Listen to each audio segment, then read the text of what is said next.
I'm human. Let's see here. Where I left off. Okay, I think that should be where we left off. Okay, turn off my heater. It's getting hot in here. Okay, hopefully everybody got some nourishment. We're ready to rock and roll and keep on getting through this. Remember I said we were going to do chunks, and so the next chunk or the next nugget is the dysrhythmias of the ventricles. So here we go. The things we're going to look at here, ventricular tachycardia. Oh, sorry, I forgot PVCs. Ventricular tachycardia, ventricular fibrillation. We talked about atrial fibrillation, but this is going to be ventricular fibrillation. We are going to look at idioventricular rhythm and also ventricular standstill, or asystole, you might call it. So we'll take a peek at defibrillation too. We're going to talk about it more when we get into our codes lecture. I need to let somebody else in here. We're going to talk about it more when we get into our codes lecture, but we will use defibrillation for treatment when the QRS is not clear and we have an absence of a T wave, and that's unsynchronized cardioversion. Defibrillation is unsynchronized cardioversion. So we'll talk about that more. Don't get hung up on that too much right now. I just wanted to mention that. Okay, so the first item I said that we were going to look at are our premature ventricular contractions. We talked about PACs, or premature atrial contractions, where that P sometimes tries to jump in early on top of the previous T wave. So with a premature ventricular contraction, it can be generated anywhere in the ventricles, okay? We're going to look at a couple different kinds, unifocal and multifocal. You see there on your slide, it just determines how they're going to look for us. And then also they have different patterns that they run. So with bigeminy, that's basically going to show up like every other beat. And with trigeminy, tri means 3, right? So it's going to show up about every 3rd beat. Quad means 4, so every 4th beat. And then when we look at couplets, that's when we're going to see 2 in a row, back to back. Okay? And this also is in your book. All right. Looking at them specifically, with the PVCs, the P waves are usually there. You should usually be able to see those, okay? But because the QRS is greater than 0.12 seconds, and it's going to be a little bit distorted, you're not really going to be able to see that PR interval, okay? It's just going to be a little more. Ms. Steven? Yes. I'm sorry to interrupt you. You said you can normally see a P wave, but the slide says P waves are usually absent. Oh, I'm sorry. I misspoke. Thank you for correcting me. Yes, P waves are usually absent. Excuse me. Okay, thank you. Yeah. And because the QRS is going to be wide and distorted, and because you're not always going to see a P wave, that's why you're not really going to be able to measure or look at that PR interval. Okay? If you don't always have a P wave, how can you, even if you can identify an R, how can you measure it? And if you have a P wave, but you can't identify the R, vice versa. So P waves are usually absent, but you might occasionally see one, but you're still, because that QRS is going to be greater than the normal measurement of 0.12, you're not really going to be able to try and track that PR interval. Okay? Now, the P wave is still going to be there, because our problem with ventricular dysrhythmias means that the problem has happened in the ventricle. So our atria is contracting, depolarizing as it should. But what's going to happen is if you don't see that P wave, it's more than likely hidden in the QRS complex. Okay? Because again, ventricular dysrhythmia means that the problem is with the ventricles. Just like our atrial dysrhythmias meant that the problem was in the atria. Okay. Okay, so what are some of our causes and treatments? So again, stimulants, stress, other heart conditions. Dr. Benetti, toward the end of the semester, is going to get into a lot of cardiac issues, MIs, things like that. But you see here, mitral valve prolapse, congestive heart failure, coronary artery disease. What are we going to do to treat this patient? Well, it depends. How often is it happening? Is my patient having, somebody pop popping in there. Just trying to pop in there. Okay. Mitral valve prolapse. Somebody asked about MVP. Mitral valve prolapse. Yep. Good question. So depending, our treatment is going to be very much dependent upon what symptoms are they having, how often is it occurring. Remember I told you it could be couplets, you know, it could be happening 2 in a row, 3 in a row, all that stuff. Okay? All right. What else are we going to do? Well, remove the stimulant or remove whatever is causing the issue that's creating them to have the PVC. And then they might need an antiarrhythmic drug like lidocaine. Get everything kind of straightened out and settled down. Okay. Just like all the other ones, excuse me, we are going to look at some examples. So here we go. Okay. On the top, excuse me, on this top strip, this looks pretty normal. I see a P, a QRS, and a T, a P, a QRS, and a T. But then you see how this QRS is very wide and distorted? And if you counted, if you measured that out and followed your rules, you would find that that's greater than 0.12. It looks pretty bizarre compared to the rest, does it not? Does anybody not see how that looks very abnormal? Okay, that's the only one we see on that particular strip. Now, looking at the next strip down, this looks pretty normal. I see a P, a QRS, and a T, a P, a QRS, and a T, and then that kind of looks funky. And here's my T, I believe, at the very end, or this may even be my T here. It's probably going to be this second little hump, really.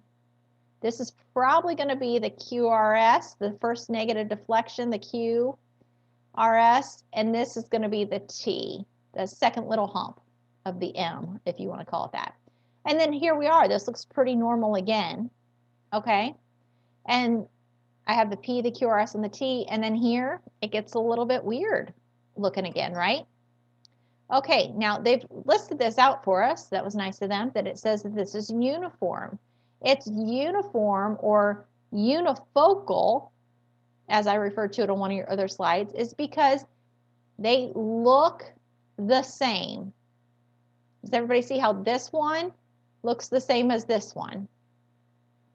So uniform or unifocal means they look the same. Now, on the bottom one, again, we see here a P, a QRS, and a T, and then it gets really wide and bizarre, and I really can't discern one part of it from another. A P, a QRS, and a T, a P, a QRS, and a T, and then I don't even see a P wave. So remember we said they're probably not going to be present. Most times they're going to be absent when you have a PVC. Well, I can't say that I see a P there. Same thing down here. But when I do have it, it looks relative. When I do have the P and the QR and the T, that all looks pretty normal. But this PVC looks very different from this PVC. And then this one looks similar to this first one, but I clearly have something going on here that does not look uniform all the way through. So it's considered a multiform or a multifocal, just meaning that the PVCs, when they do occur, they don't look all the same. Okay. Now,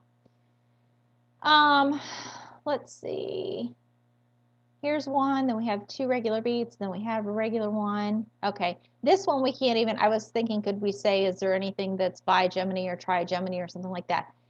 We can't do that because it's not really consistent all the way through. If here's our PVC, and then we had 2 normal beats, and we had a PVC, and then if we had 2 more normal beats here, we have 1, but if we would have 2 more, and then we had another PVC here, what would that be called? Bigeminy. Trigeminy, because it's happening every third one, right?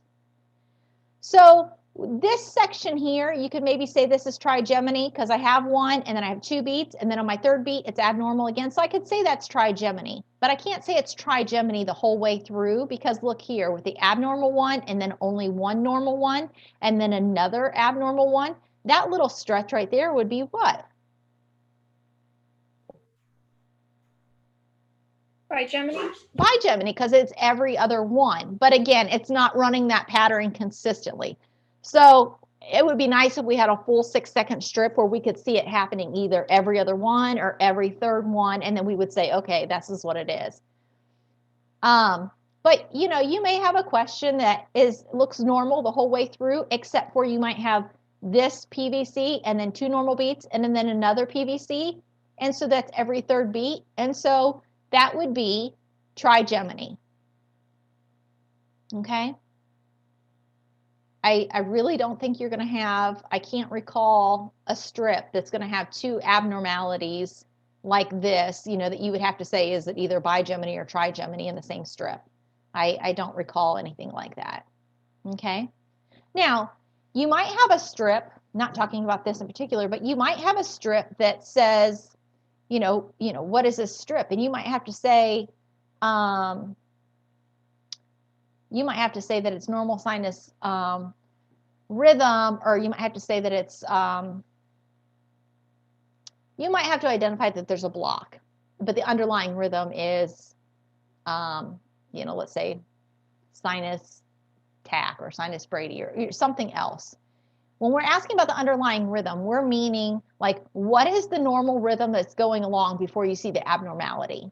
So you might have to identify what the underlying rhythm is and then what the abnormality is too. But we're not going to say, okay, which is this, bigeminy or trigeminy, because they're both. I mean, that's just not fair. Okay? All right. Good. Does that part make sense to everybody?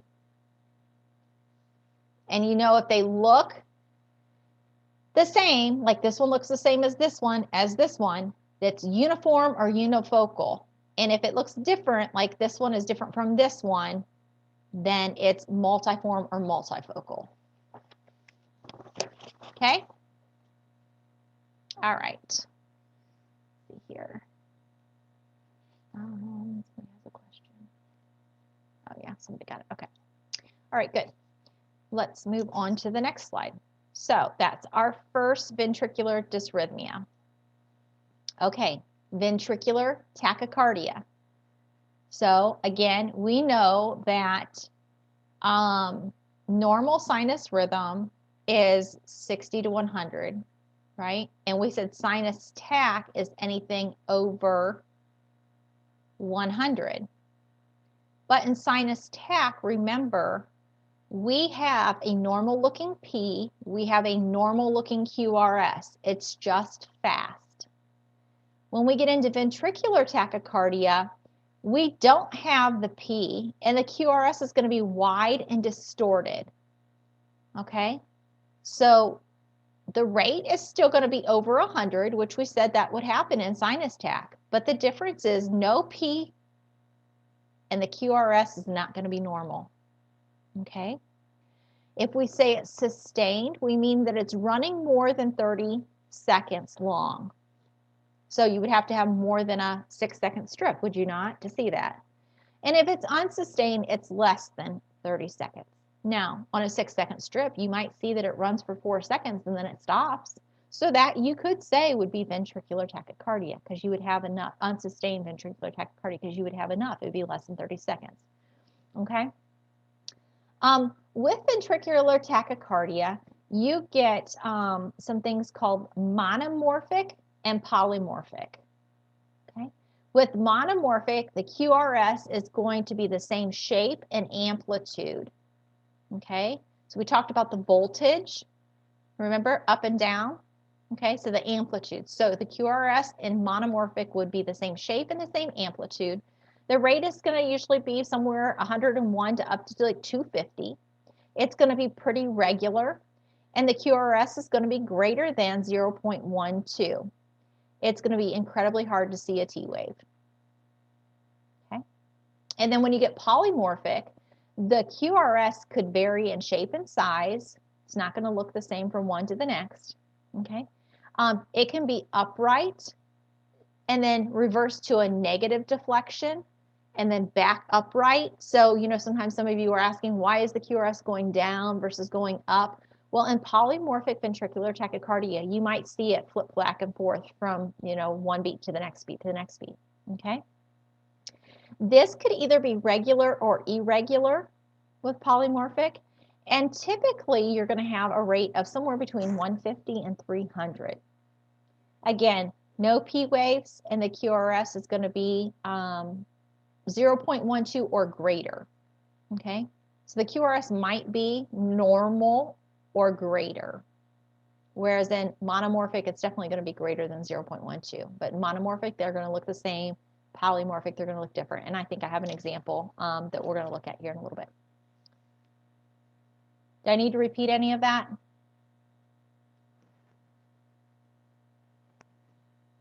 Can you repeat monomorphic? Yeah, yep.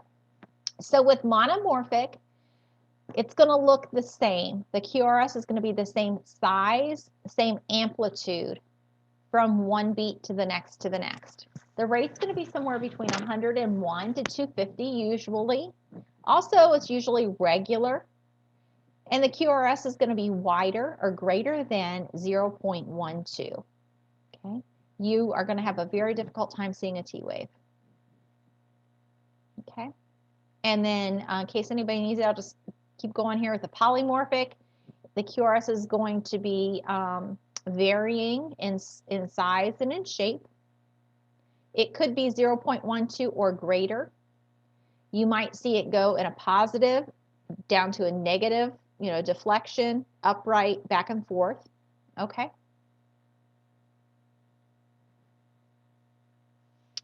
All right. So more about ventricular tachycardia. You have causes there, some of the same things that we've already talked about, some of the same things we've already looked about. It could be from an MI, could be mitral prolapse, electrolyte imbalances. When we're talking about the heart, what electrolytes are we really super concerned about? Potassium. Yeah, potassium, right? Too much or too little, that could be a big problem, right?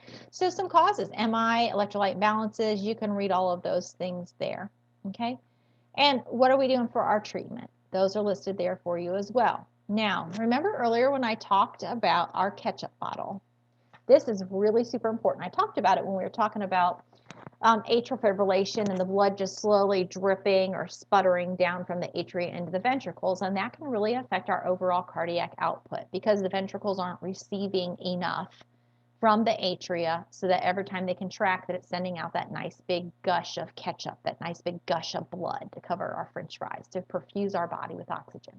Okay, well, in ventricular tachycardia, the ventricles are beating so fast that they don't have time to fill. So really, when they contract, they're squeezing like that empty ketchup bottle and they're just barely spraying or sputtering. It's not sending out enough oxygen-rich blood to the rest of the body, or even really enough to get to the lungs to pick up the oxygen because they're beating too fast. They are not slowing down enough to have time to fill. Okay? VTAC is very serious. It will easily deteriorate into ventricular fibrillation. And we know ventricular fibrillation, when we talk about here in a little bit, it is a lethal rhythm. Okay.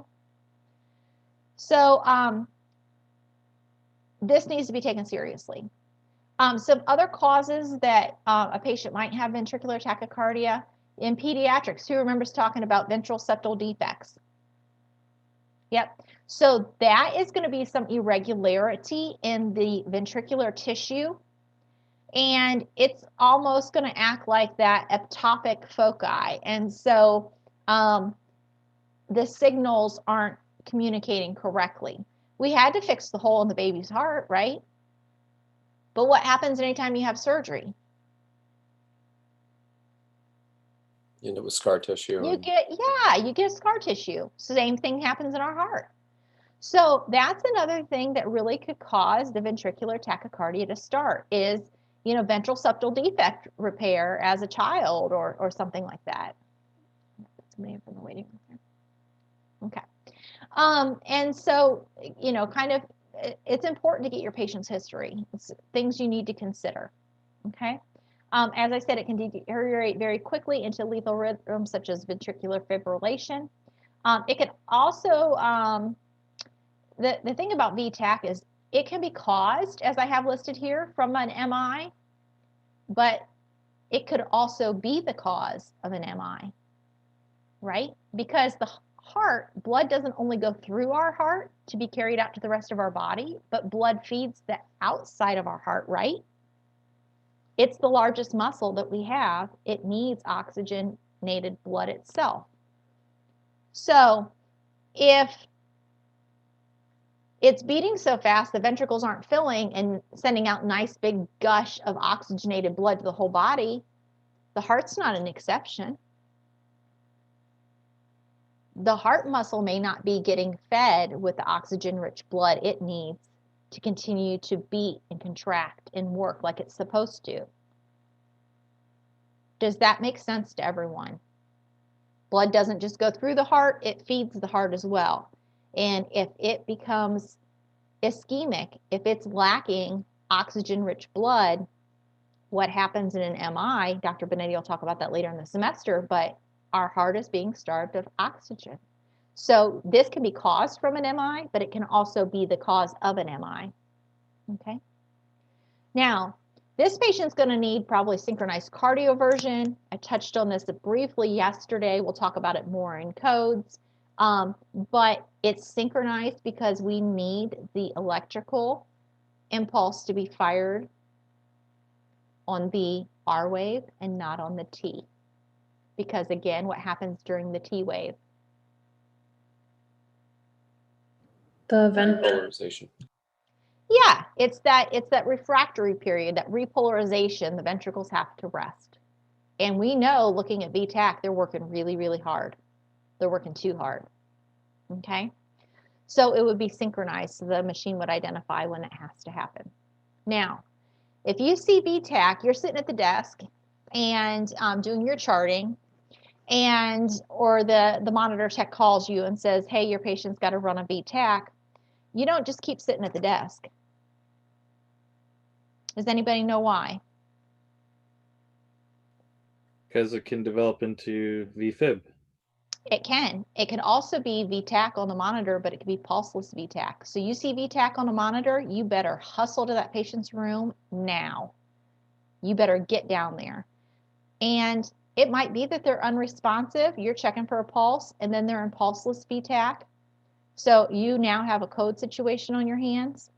But they might be in that bed, sitting up, talking on the phone. So you need to get to that patient's room, and you need to identify, is my patient stable or unstable? And then you need to further investigate, how long is this going on? Is this sustained? How long is this VTAC run going? Did it just happen for 4 or 5 seconds and I haven't seen any the rest of the shift, and I continue to monitor them and I don't see it again? I still need to make the doctor aware. But if you see VTAC on a monitor, you better get in there now. It's serious. Okay? All right. So this is what VTAC can look like. Can I identify any P waves? Anybody see a P wave anywhere on there? I don't see anything. So could I measure a PR? Nope. Does my QRS, if I measured that out, count those little tiny boxes or little tiny squares within each box? Does it measure as it should? Is it less than 0.12? Nope. So I know that this comes from the ventricles. I don't see the P wave. I know it's abnormally wide.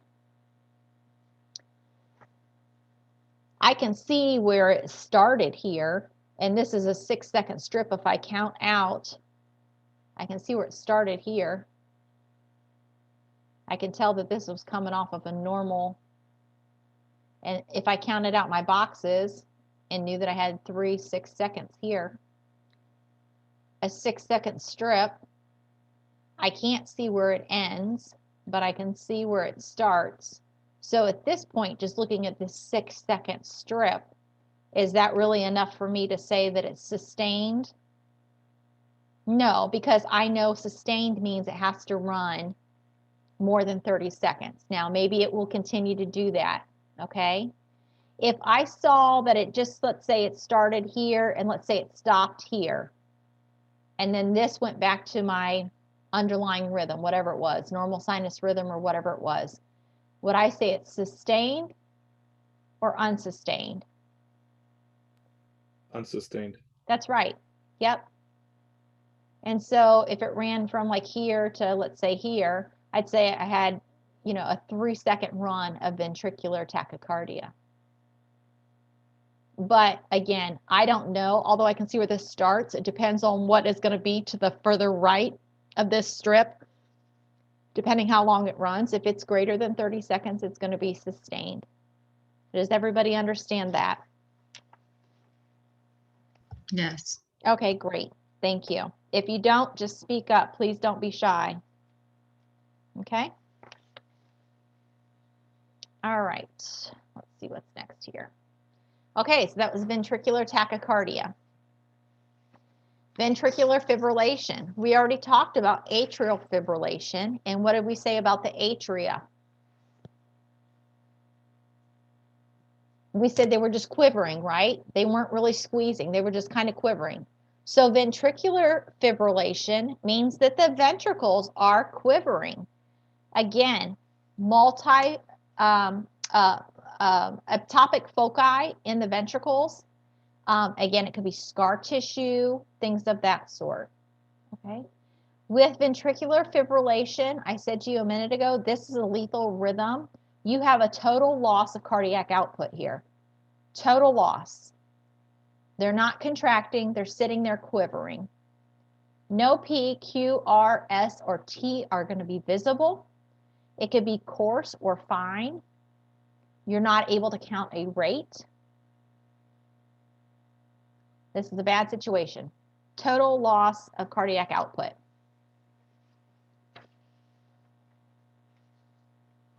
I have a quick question. Sure. What's the difference between when you say coarse or fine?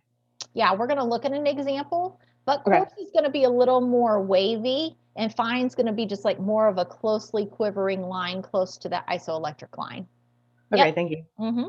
Yep. Good question.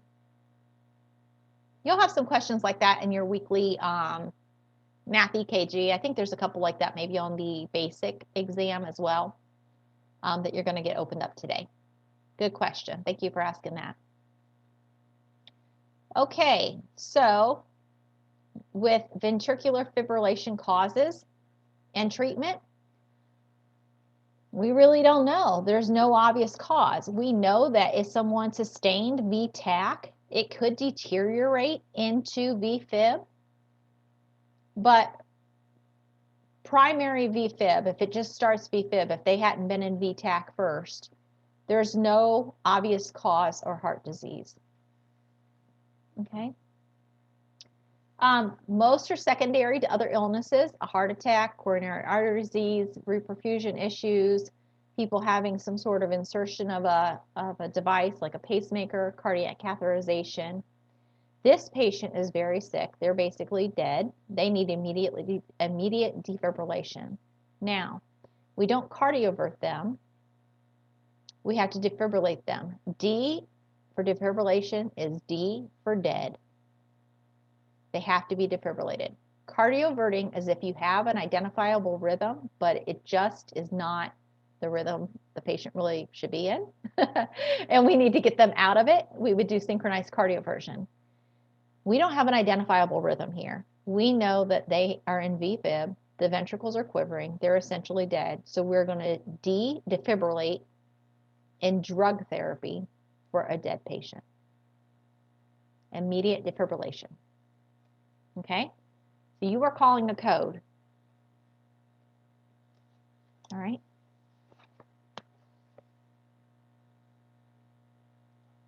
So this is ventricular fibrillation. You can't identify a P wave. Can anybody see a P wave? If you can, tell me. Anybody see a QRS or a T? I can't identify anything. It's just a bunch of little humps, little bumpy humps, whatever. I would call this coarse VFib. I don't know if I have an example of fine VFib. Let me grab my book and I'll hold it up to the camera.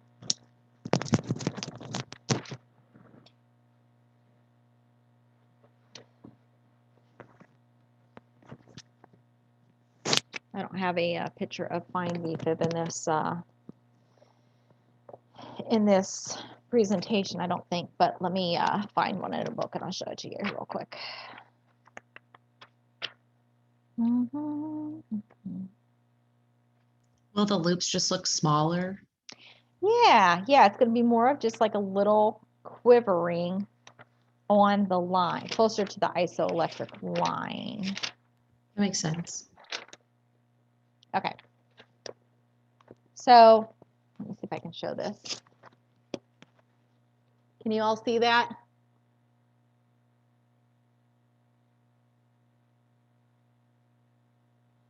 Can everyone see that? Okay. Yes. So it's just, thank you. So it's just a little bit more of a fine line. It's not so much movement, if you will, whereas this one has a little more movement off of what we would think to be the isoelectric line. So this would be coarse VFib. Okay. Are either of them better or worse, or they're just both terrible? They're both bad. They're both dead. They're both dead, so it's bad. Can't make dead deader. So they're both bad. And so immediately defibrillating and drug therapy. Yep. Okay. Everybody understand? Go I ahead. did have a question. Yeah, go ahead. Oh, got feedback from somebody. Anyway, Do you maybe have your audio coming through your phone or something as well as your computer? sorry. In the notes it says course responds better. Just because there's more activity happening, and so when they fire the defibrillator, it has more of something to shock, if you will. But they're both dead.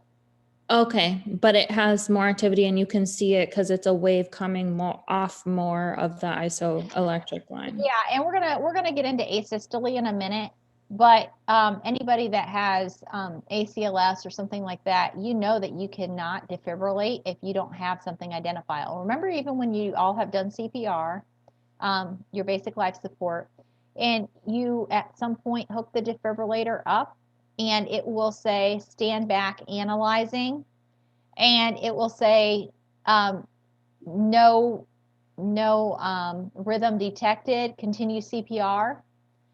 That means that it's not able to detect anything, and so you're continuing with CPR chest compressions to try and get some movement, okay? And then hopefully it can pick up on something. So when you're thinking about ventricular fibrillation, fine versus coarse, with this there's some more movement, and you're maybe going to be able to pick up something that the defibrillator can actually shock. But we know from taking our ACLS class, or you, I'm sure, have learned it throughout, your program here. Some of you know it from your jobs that you're in. When you get into a code situation, again, that's a week from this Friday, so I'm not going to talk about it too much now, but we start going with drug therapy. And so back here on this slide, I said we need to do defibrillation and drug therapy. So you're going to get them hooked up to that defibrillator, but it may not be able to identify anything, but you might have to start giving some drugs. And with that, then you can get something stimulated enough to where the defibrillator can pick up on something that it could shock. So again, with more movement in the coarse ventricular fibrillation versus the fine ventricular fibrillation, they might do better, but they're both dead. They're Okay, both thank dead. you. Yep, good question. They're both dead. We're going to talk about it, like I said, more in codes. We'll talk about it some in simulation. And I think it's, it's all gonna make sense for you guys. Okay. How are we doing on time here? Oh, we got about 10 minutes left. Okay, good. All right, so let's move on to the next slide. So idioventricular rhythm, okay? So this is just an escape rhythm. It comes from the Purkinje fibers. So we talked about how the His-Purkinje system, we've got right below the atria where the AV lies, we've got the His-Purkinje system. We come down and we break off into the two branches, and then from the branches we get the Purkinje fibers. And the Purkinje fibers are like these little fingers that come off. If this is my bottom of my ventricles, the Purkinje fibers kind of come off and wrap around the ventricles. Okay, and so they have a capability of producing a rate of about 20 to 40 beats per minute. Okay, it typically is going to be regular. You're not going to have the P or the PR, so you're not going to be able to measure that. And again, the QRS is going to end up being wide, and typically it's going to be more than 0.12. I suppose you could find a circumstance where it is 0.12, but it's going to be rare. But with your rate being so slow, in ventricular tachycardia, we talked about the QRS being wider.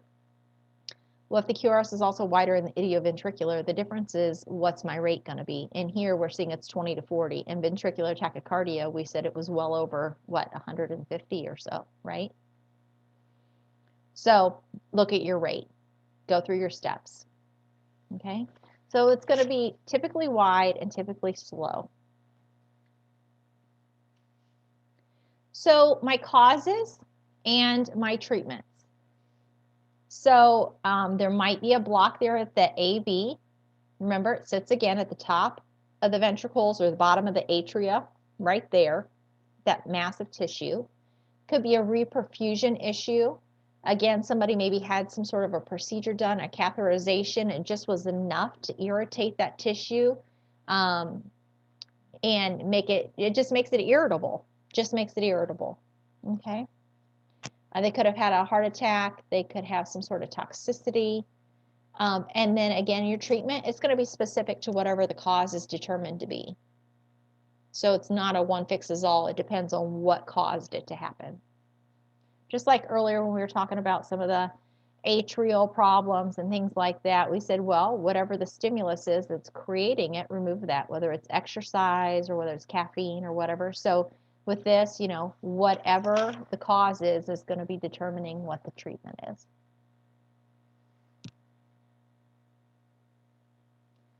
So here's an example of what that might look like. Okay, so my QRS is very wide. I don't see any P waves. Okay, and this is probably my T wave here. But it's very wide and it's very slow. So 1, 2, 3, 4, 5. I know that this is a 1 second section here. 1, 2, 3, 4, 5, 6. So I have a 6-second strip. What is my rate? 40. 40, because on a 6-second strip, we know that we can take how many ever complexes we see and multiply it by 10. So it's 40. But it's definitely wider than our normal of a 0.12. I don't see any P waves. And so I know that this is coming from the ventricles. And because it's so slow, I can say it's an idioventricular rhythm. Or you might see this as IVR. I think I have that on one of your slides, maybe. Yeah, there it is, IVR.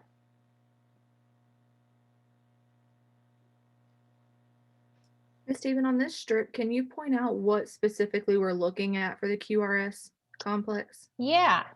So I'm looking here. Okay. Down to here. So I would say my Q, my R, my S. And then this is most likely my T starting in here. Okay, perfect. Thank you. Mm-hmm. Is it always going to be that slow of a heartbeat? When it is IVR, because it's generated from the Purkinje fibers, it is going to be somewhere between, it could be slower. It could be between like 20 and 40. Yeah. Okay. Because I have a QRS, although it's not beautiful, and I have no P, I know that this had to come from my ventricles and not that it was transmitted from my SA node, which is my heart's pacemaker at the top of my atria. So with no P, I know that this had to come from my ventricles, okay? And it's wider than it should be. But I also know that this is not ventricular tachycardia because one, it's slow, and two, in ventricular tachycardia, could we really even see anything that even remotely looked like a QRS? They were just mountains, right? Yeah. So this is wide here to here, and it's very slow. And I know that my SA node, my heart's pacemaker at the top of my atria, generates beats 60 to 100. My AV node is going to slow it down a bit, maybe 40 to 60, to allow the ventricles time to fill with the blood. But if everything is failing or not communicating, not conducting all the way through, my Purkinje fibers can kind of act as the backup, if you will, and they can generate 20 to 40 beats a minute. Okay. So we wouldn't have to know about like an accelerated IVR. You're not going to get I'm not sure, you're not going to get an accelerated IVR because, again, it's coming from the Purkinje fibers, and the Okay. Purkinje fibers only have capability of 20 to 40 beats per minute. Right. Okay. Thanks. Good questions.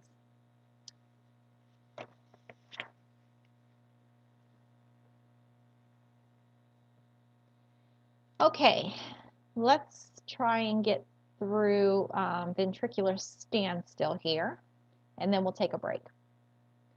Okay, so with ventricular standstill, most of us don't hear it called that. Most of us hear it called asystole. Okay, so all heart activity, electrical and mechanical, has stopped.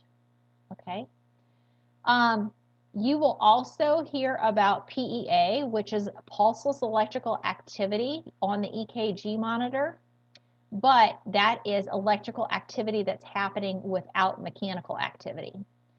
But we're going to be talking about asystole here. It's lethal, they're dead. It could be because of, some sort of advanced disease process that has caused them to do this. But they have no rate, they have no rhythm. You're not going to be able to, as you go through your 6 steps, you're going to be like, can't do that, can't do that, can't identify a P, can't count a PR, can't measure a QRS, because it's not going to be there. Now, you may occasionally see what you think is a P wave, but again, you're not going to be able to measure a PR interval because there's not going to be a QRS. So you might see a little, it's not like on TV where it's always perfectly flat, like Grey's Anatomy, or I don't know what are all of those shows, The Resident. Oh, that comes on tonight again. Yay. I just thought about that. Who watches The Resident? I think that's probably the most real out of all of them. I forgot today's Tuesday. Happy Tuesday. So it's not going to be like on TV where it is this perfectly flat line drawn with a ruler. It could be, but not necessarily always. So you may see what looks like a little bit of a P wave, but again, not able to measure a PR because there's not going to be a QRS. Okay? So what happens here? So this patient needs immediate CPR. We need to get them hooked up to all the monitoring. We need to start pacing them, see if we can get something going here. Okay? Now, I talked about ventricular standstill and I talked about asystole. They're both listed here. Really, they're used interchangeably, kind of like when we talked about paroxysmal atrial tachycardia earlier and supraventricular tachycardia. They're kind of used interchangeably, but really with standstill, you see a P wave a lot of times. With asystole, you don't see a P wave. Okay? So a standstill, you could see the P wave, but with asystole, you won't. But again, it doesn't mean it's drawn with a ruler perfectly flat like you see on TV. Okay? All right. So here, it's not perfectly flat. It's pretty darn close to falling right on that line, right? But I see a little bit of movement through there. A little bit.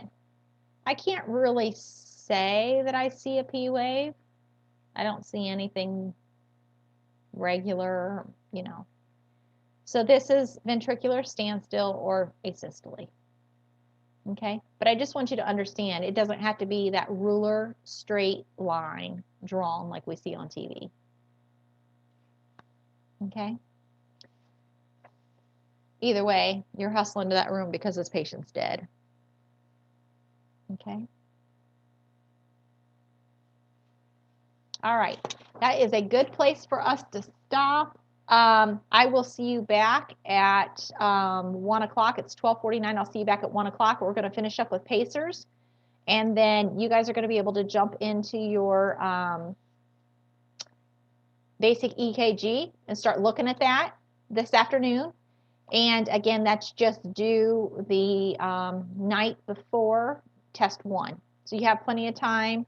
It's not something you have to sit down and knock out all in one session. But let's come back in 10 minutes and we'll finish this up and get you on your way to start looking at multiple strips in those practice tests and get more comfortable with this. Okay?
Okay, I was able to get that first EKG section from today already downloaded, so that took less than an hour, so that was fantastic. So it's transferring over to the YouTube page now, and so by the time we get done with this, I feel like I'll be able to put it back on your Moodle page, and then I'll start working on this one. So definitely a lot quicker than it was last semester when we tried to do all 5 hours at one time, like I said earlier. All right, let me see if I have to let anybody in here. If we're good to go. Mrs. Steven, I got a Yes. question. Yes. For the IVR, how come there isn't a P wave? Because it's not coming down from the atria. So if you Okay. have a P wave, it means that it's coming from the Purkinje fibers. So something was, something just did not conduct correctly. There was definitely some electrical irregularity. There's some abnormal tissue or something in the ventricles that was actually just creating its own electrical impulse. And we know from the ventricles that Purkinje fibers really are the only thing there that can do that for us, and they have a way of beating 20 to 40 a minute. Okay, thank you. That makes sense. Yeah, you're welcome. You're welcome. Let's find my slide here and share screen. Where did we start it? We need to start at Pacers, right? Okay, I think that's where I was getting ready to start. Okay, I think somebody just hopped back in the waiting room. 1 second, please. Okay. You're going to talk about pacemakers more than one time this semester, but we're just going to kind of scratch the surface with it here, okay? Dr. Benetti will talk to you more about it. I'm going to talk to you more about it in codes. I've said that about several things throughout this lecture, but if you haven't already figured out, there's a lot of cardiac in this semester. So we're going to touch on it again, but we're going to just kind of scratch the surface with it here, and we'll continue to build on it, okay? All right. So with pacemakers, you have a lot of information there on your slide. Excuse me. They could be set to a fixed rate, or if they're, excuse me, I said that wrong. If they're set as fixed, that means we're setting a rate. So a doctor might want this patient's heart to beat at, let's say, 70 beats a minute. So they would have what's known as a fixed rate pacemaker. Now, a doctor could also say, you know what, this patient normally beats okay, but they've had some stuff in their history that has caused them to go out of rhythm or caused them to have, like, cardiac collapse. So we need them to have a pacemaker, but not really all the time. So let's set our pacemaker to be demand. So it's just going to essentially fire when the rate falls below whatever the set rate was that the doctor determined. So if the doctor says, they don't need to have this all the time, but if they fall below 80 beats a minute, I want it to deliver a shock. I want it to fire. I shouldn't say shock. I want the pacemaker to fire and get them back on the right rate. So it could be fixed, always working for them, always pacing them to stay at a certain rate, or it could just be a demand where it's going to pace when they fall out of whatever the rhythm is the doctor wanted them to be, or the rate that the doctor wanted them to be at. Now, we're going to look at a couple of different types here and how this can be placed. Does anybody here work in the cath lab or in the OR? No? Okay. Usually we have at least one. Anyhow, we're going to look at a couple different types here. Depending on where the electrodes, or you'll hear them referred to as wires, are placed, is going to determine where you see the pacer spike on the EKG strip. So if the wire or the lead is placed in the atria, then you're going to see the pacer spike on the EKG strip where? Who knows? Who wants to guess? Is it the P wave? Before the P wave, because we know our P wave is representation of the atrial depolarization, right?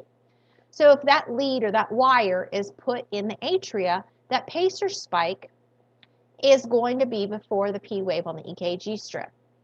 Now, if the patient's having a problem with their ventricles and the doctor puts the lead in the ventricle, the pacer spike is going to fall where? Before the QRS. The QR. Correct, before the QRS, because that's representation again of the ventricles depolarizing. So ventricular in the right or the left ventricle causes the ventricle to depolarize or contract, and that pacer spike is going to be before the QRS complex. Everybody understand that? Again, we're going to look at an example. Okay, just to show a picture here. So this is, go ahead. Someone have a question? I'm sorry, I thought someone was saying something. Never mind. Okay, so here is a pacemaker. It's going to be placed underneath the chest wall, under the skin, in just like a little pocket, and then they're going to sew it back closed. And then they run the electrodes from the pacemaker through the vessel and down into the heart. So you see here it says electrodes in the heart. So right here is a little electrode or a little lead that is sitting in the right atrium. Everybody see that under my cursor? Then they also have an electrode or a lead that is sitting down near the apex of the heart. This is the apex of the heart, remember, at the bottom of the right ventricle. So this has two leads, one in the atrium, one in the ventricle. What do you suppose my EKG strip is going to look like for this patient? Two different spikes. Yeah, a spike before the P and one before the QRS, right? Speaking about all the caffeine I lectured you guys about, I'm drinking a, a big Diet Coke. So I know, pot calling the kettle black. Whatever to get us through the afternoon though, right? Okay, so yeah, they're going to have a spike before the P and a spike before the QRS because they have a lead or an electrode in both the atrium and in the ventricle. So this is considered a double lead pacemaker. Okay. With a single lead, the apparatus, everything essentially looks the same, but they only have an electrode in either the atria or the ventricle. Here it's sitting at the bottom of the right ventricle. There's not a secondary one up here like we saw over here in this picture. Does everybody see that difference? So this is going to be a single lead. So with this one, whether it's fixed or on demand, I'm only ever going to see that pacer spike before my QRS complex because it's sitting in the ventricle. Okay, so it just shows here that the electrode, it stimulates the heart muscle, so it will do its contracting. Now,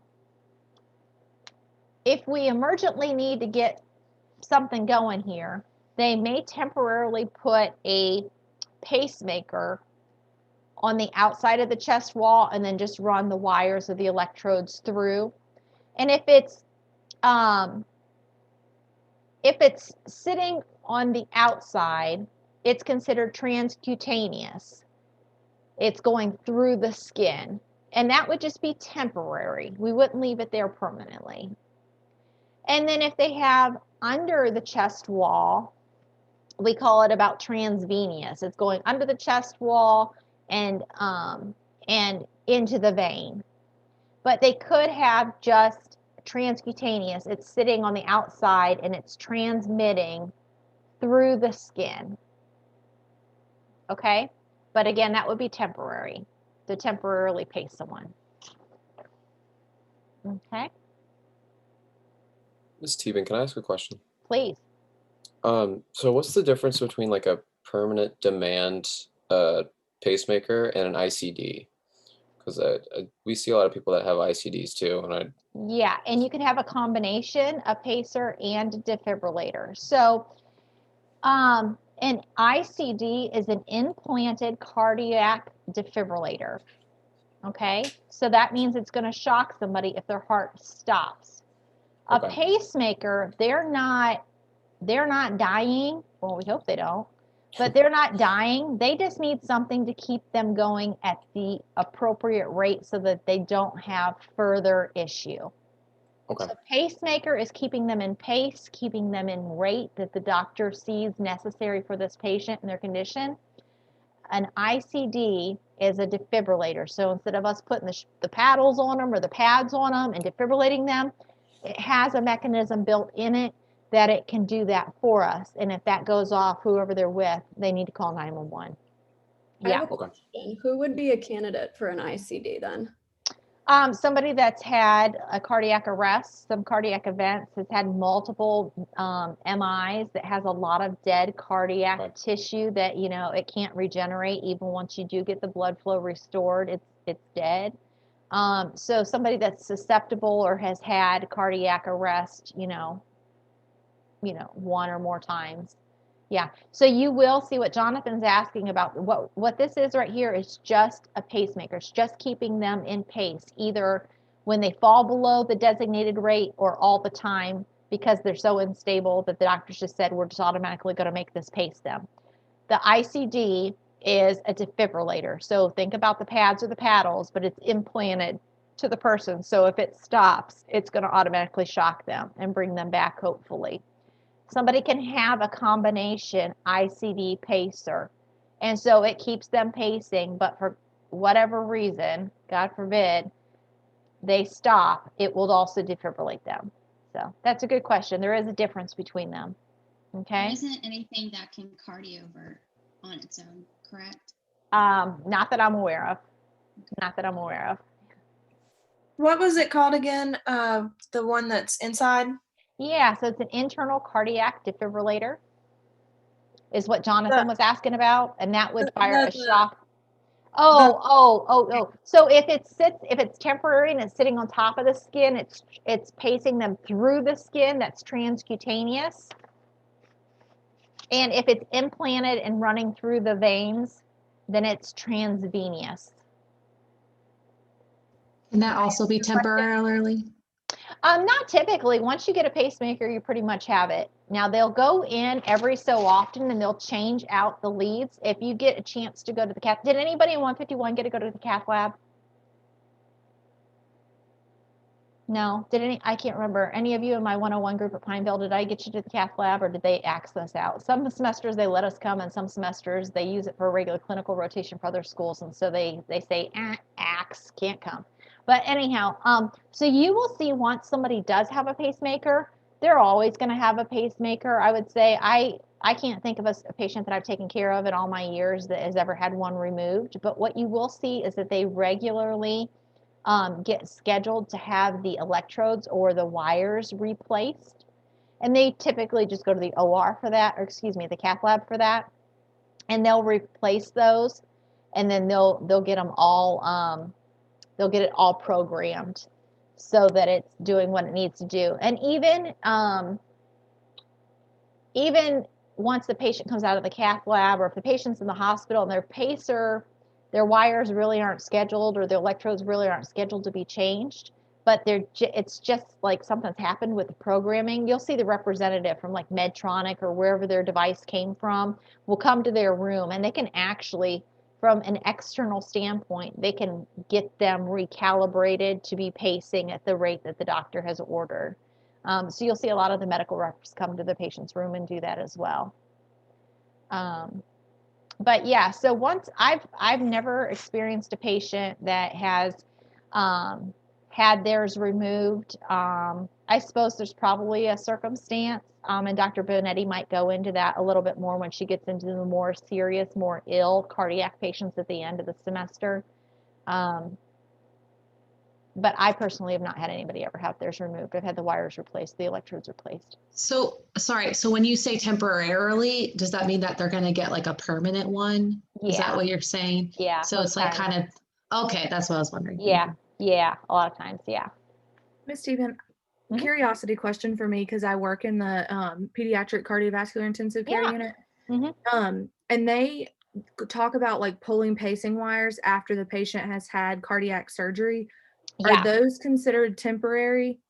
Yeah, so in that circumstance, and that might be something more that Dr. Benedict talks about later when she talks about people that have really serious cardiovascular disease, or maybe it was a little kiddo that was born with some sort of um, abnormal, cardiac tissue or the valves or something. So yes, so they may have it, and that might be somebody that would have theirs pulled after they see that the cardiac surgery has taken place and been successful and they're doing well and it's not needed. That might be an example of somebody that has theirs pulled. I just personally have never had a situation where I've had a patient have theirs taken out. Okay. Yeah. But we do have a lot of kiddos that are born with like congenital heart issues, and they might have something just to kind of keep them going. And then if after a period of time they determine, hey, this kid's doing well, they've rehabbed, we're really not saying that it's ever being used, because they can track the programming on that. They can see what activity the machine has done historically, and if they see that the patient has not had a need and they can see that everything's healing the way that it needs to be, that might be a reason that they would pull it. Yeah. Yeah. Thank you. And most of your kiddos are probably pretty little. I would imagine that you're talking about you have on your unit. Yeah, most of them are the neonates. Yeah.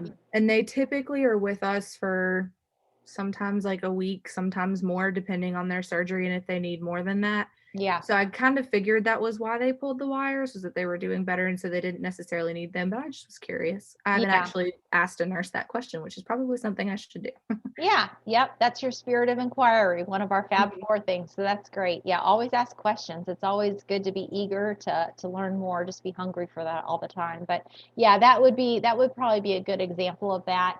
But again, Dr. Benetti's probably going to go into that a little bit more, which talks about the more critically ill patients with cardiac issues at the end of the semester, toward the end of the last 2 weeks of the semester. So, okay, so 2 leads here, 1 lead here. It's going to determine where we see pacer spikes on our EKG. All right. So here is like the little generator that usually gets placed under that pocket of skin, just a little bit of a bigger picture to show you. The leads are electrodes coming off of it. And again, here in this picture, we can see one in the atria and one in the ventricles. Okay. Now, if you have sequential, you have a lead, in the right atria and a lead in the right ventricle. Okay. And that's, again, an example. It might be called sequential, and it's the sequence of it happening. You're going to see that pacer spike again before the P and before the QRS complex, because there's one in each place. But it happens in sequence, obviously. A spike, the P wave, a spike, the QRS.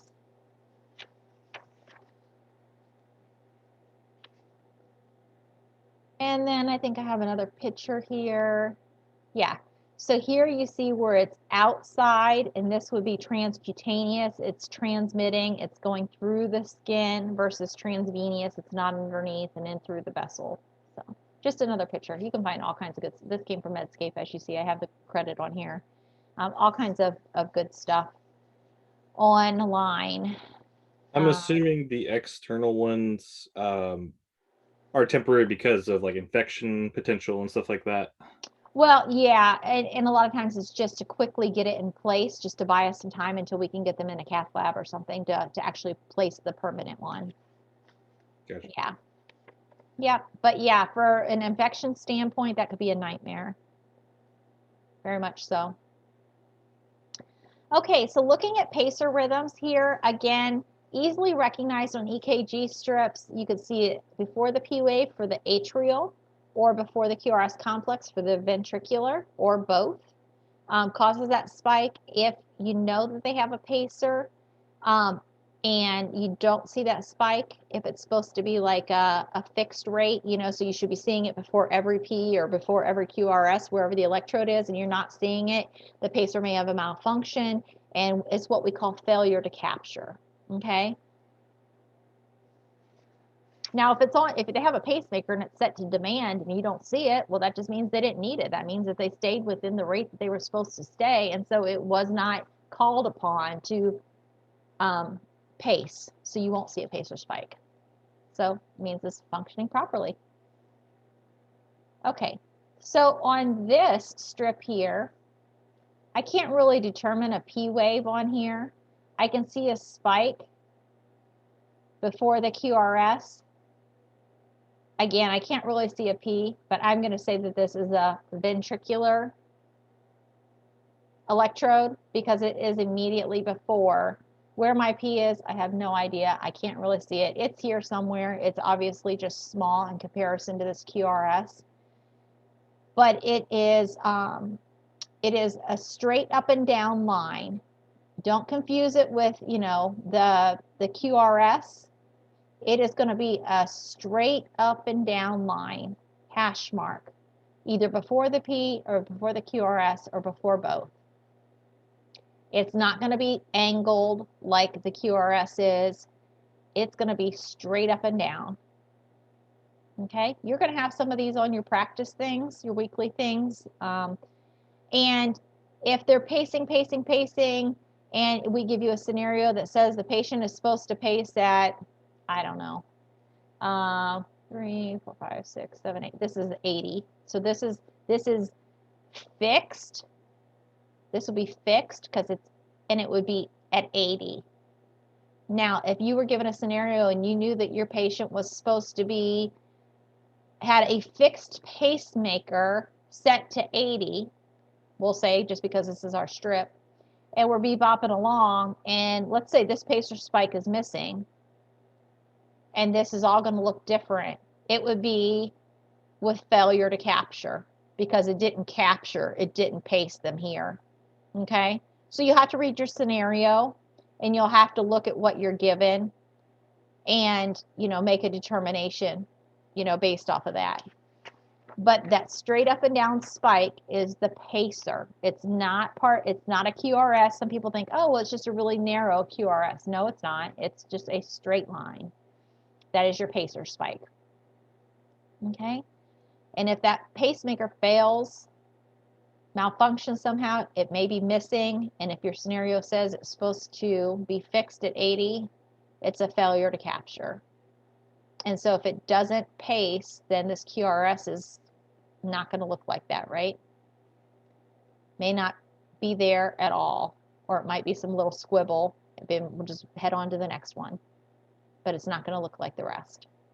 Okay, we're not going to really get into pacemakers any more than that right now. Again, it's going to be something that we continue to build upon as we move throughout the semester. So that's one small little nugget with all of your other ones that you've had. Okay, who has questions? I think we're finished up actually a little bit early. We're about 20 minutes early, 25 minutes early. Who has questions? Or are you guys just eager to see all the examples on the basic quiz? Yeah, Caitlin's shaking her head yes. Yeah, Melissa, you guys are just ready to see it so you can start testing your knowledge, all the stuff you've learned over the past couple days. Don't let it overwhelm you. Like I said yesterday, I know all those PowerPoints and stuff opened up, and it can be overwhelming. It's a lot of content in 7 weeks. Take it one day at a time. Take this EKG stuff, this 6 hours of lecture, take it and break it down into nuggets or little, bundles, and learn, your normal stuff. Learn your atrials, learn your blocks, learn your ventriculars. Don't try to eat the elephant all in one bite. Okay? Elephant is eaten one bite at a time, not all in one big gulp. It's going to be okay. We are here to help you, like Jane and Janie said yesterday. When you're struggling with these math and EKG sheets, again, remember, if you think you got it right and the computer initially grades it and says it's wrong, do not freak out. Do not have anxiety about it. We're going to go back through and we're going to check it over. And we're going to make the corrections if there are some, because it could have just been a spelling error that you had that flagged it wrong. And if we see that you're really struggling, we're going to reach out to you. But if you see that, after week 2, you are consistently struggling on the math, or struggling on the EKG, reach out to us and set up an appointment, and we can do an individual Zoom, and go over it too. But don't let this overwhelm you. Break it apart. Make sure you understand one concept before you move to the next. Same thing as we move through the semester. This is not the only 6-hour lecture you have. So take a deep breath. We're here to help you. We're going to give you as much practice questions and things as we can. Lots of math out there, lots of EKG stuff out there. And I would say stay consistent with working on it every day. Even if it's a day that you have a respiratory lecture or a trauma lecture, you need to continue to work on this EKG and the math. Every day you need to be challenging yourself, 5 or 10 questions or something, okay? But this is doable. We have people pass this class all the time. So as Janie said yesterday, if you have any concerns, if you've heard something, we want you to talk to us about it, because otherwise it's really easy to get yourself spiraling down a drain with anxiety because of stuff that you've heard, because somebody else's experience was different than what yours has the potential to be. Okay? All right, I'm going to get these uploaded for you, and you can listen to them to your heart's content and reach out to the 3 of us that you've been assigned to for additional help. Okay? Miss Teven? Yes. Can I ask a quick question just because it's coming up? What's the best way to prepare for SimLab this week? Yeah, so for SimLab this week, I'll tell you, everything before test 1 is fair game. So, you're going to come to SimLab or participate via Zoom, however it's designated for you, and you're not going to have had all the lecture. We know that. It is not, again, just like I said several times earlier today, it's not like, I'm going to get you. I'm going to try and stump you. No, it's to simulate your thinking, think more critically, and to supplement your lectures and your readings to help you be successful on the test. Students are always pleased. They say that it really makes the light bulb come on. We get a lot of great feedback about simulation. We understand that when you come, you will have not had all the content that is going to be on test 1. Test 1 is, EKG, but it's also respiratory. It's also burns. Okay? So any of that stuff is fair game. It's not to make anybody embarrassed, call anybody out. But if you have some time to start reading ahead on the things that we have not covered yet, respiratory and burns, you're going to get some respiratory tomorrow. But, it would be great to go ahead and at least start, skimming through those PowerPoints. You should always, no matter what class you're in, you should always be trying to work and read ahead. Maybe you can't do it in its entirety because you're working on what you just learned now or need to refresh on stuff that you just had learned maybe yesterday. But it's good to at least start scanning through so you have some general idea of concepts. What will happen is, because you're either coming to campus in groups of 5 or 6, depending on how I have you broken up, we will do 2 scenarios most every time. So I'll have 2 of you go in one scenario, 3 of you go in the other scenario. Every week, I will designate a code team. People die this semester. They die. Okay? And so if you're sitting in the classroom and let's say 3 out of your 5 are participating in this scenario, and you and somebody else are sitting, observing in the live environment, and everybody else is watching from Zoom, the 2 of you that are not actively participating in that scenario, you become the code team for that scenario should that patient die. And you got to get the code box, and you've got to go, and you've got to help. Okay? So, I don't want you to stress about SimLab. We take it seriously. You will learn a lot.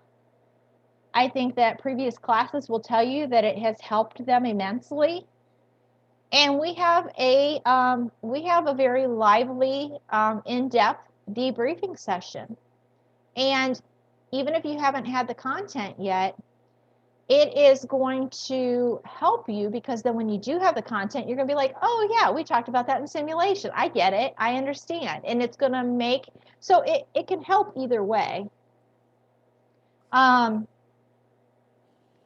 said we typically do 2 scenarios, but if somebody has a lot of questions in a debriefing after we do the first scenario, I don't rush through just to say, oh, check it off the list. We did 2 scenarios. No, I want you to understand that scenario. And if we don't get to the second scenario, it's not the end of the world. A lot of times if we only have, let's say 20 minutes left, that's not enough time to do another scenario and another debrief. So I'll do what I call a tabletop simulation, and I'll just talk through it and say, okay, this is our patient situation. What do you guys think we should do?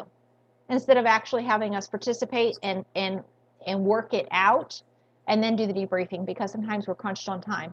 But I want you to understand, it's more important to me that you understand, and that's why we spend time on debriefing versus just saying, oh, we're going to get a second scenario done, come heck or high water, just because I said that's what we're going to do. That doesn't help you. That doesn't help you at all. So don't stress about it. I do want you to take it serious. I do expect everybody to actively participate, even when you're on Zoom. When we start the debriefing, I expect everyone to show their video and their audio and actively participate. That's how we're going to learn. Okay? But do not lose sleep over this. Okay? I haven't bit anybody yet. I don't plan on starting this semester. Okay? I think those of you that have me in 101, you know I don't bite. I'll hold you accountable. I'll challenge you. I'm going to make you think. But I'm not going to embarrass you. Okay? All right. So breathe. I'm going to get this uploaded. And as soon as YouTube gets done doing its stuff, then I'll put it on Moodle. All right. Thank you so much for all of your questions and your participation and being on time. I really appreciate that. And sorry about my little, what I thought was a great plan. And I'm the one that forgot to hop over to part 3. So here we are. But I'll get going on this. You guys have a good night, okay? Thank All you. right. Thank Thank you. All right.